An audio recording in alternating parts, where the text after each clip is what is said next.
So I wanted to discuss tonight some red flags of being in a relationship with a narcissist, but I also want to do it from the standpoint of some personal,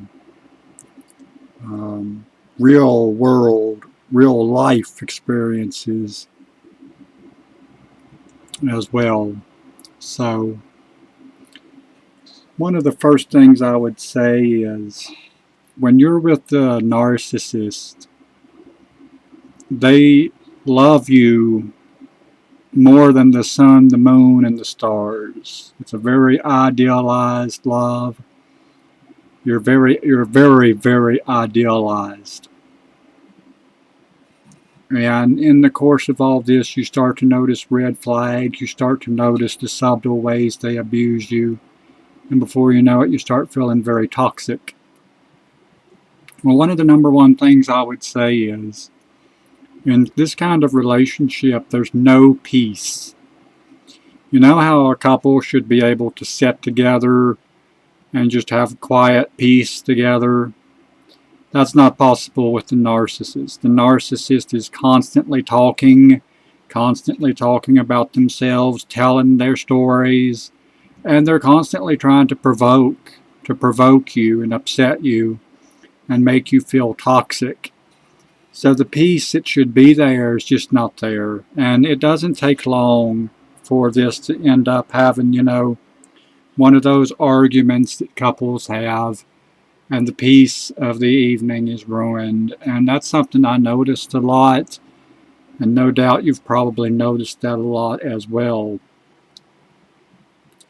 The more a narcissist's gratitude in the beginning, because you're giving them their narcissistic supply, they may seem very grateful.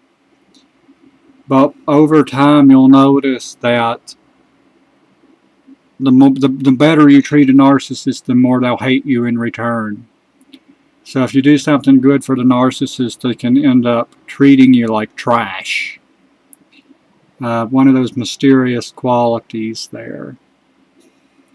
So at a more personal level, I dated a woman who was a narcissist for a good while. And I met her at the bookstore one day. We had planned to meet there. And I was only a couple minutes late. Maybe not even 3 minutes late. Most people wouldn't even care about that. But as I came in, she did make a big deal out of me being a couple minutes late. And she said to me, "I thought about killing you." And the way she said it was, it wasn't a figure of speech, it wasn't a joke. She told me. And in a simple manner, "I thought about killing you." And of course, I didn't know, was she really serious or, and then later on, just minutes later, it was kind of back to lovey-dovey stuff. So, I hold a first-degree black belt in karate. So I mean, I don't scare easy, but it was interesting because, a woman can still kill a man. There are ways and means to go about it.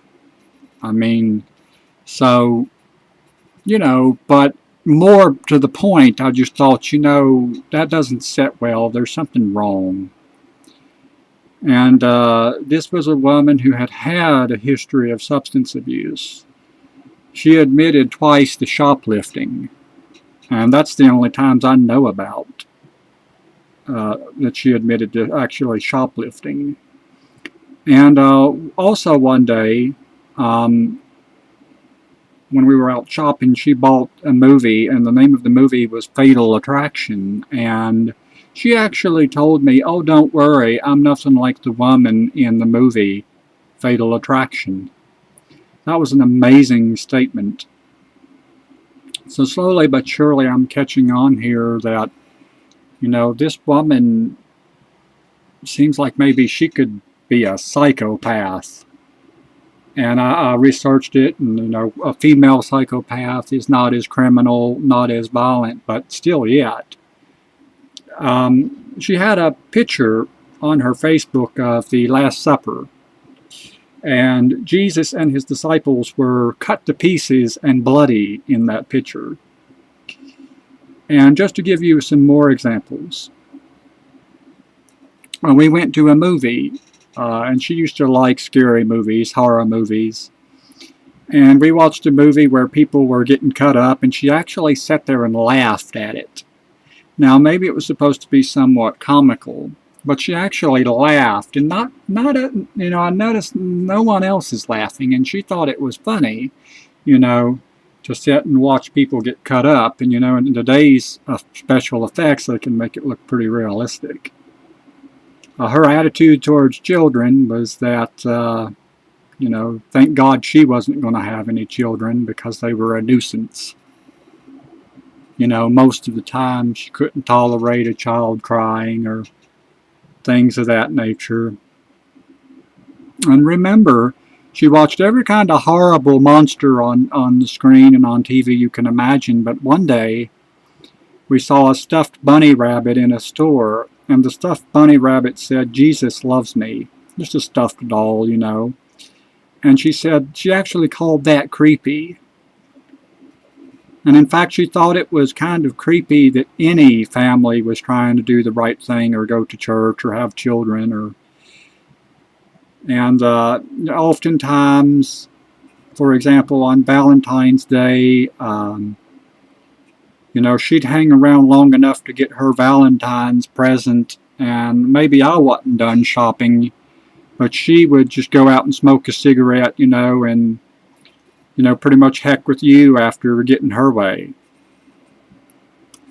And then one last story. One day we were at a food restaurant, kind of not a sit-down restaurant, kind of just walk in and order. And there was an older couple in front of us, about middle-aged. And, they were slow there at that particular restaurant that day. And she said within earshot of the couple, "They're too slow, let's go somewhere else." Well, anyway, I thought we would stand there a little while longer. And in the course of time, the couple in front of us said they were going to get out of line and go somewhere else. Well, come to find out that she never had any intention of actually leaving the restaurant. What happened was, I thought that couple in front of us made an assessment of the situation and left by their own free will, but that's not what happened. What actually happened was she actually deliberately planted that thought in the couple in front of us. And sure enough, it worked. They got out of line, and we got to be promoted in our line and got served, and we left. After eating, of course, we finally got served. But amazing. I just wanted to share some of the particulars from personal experience about some of these red flags you can notice when dating a narcissist.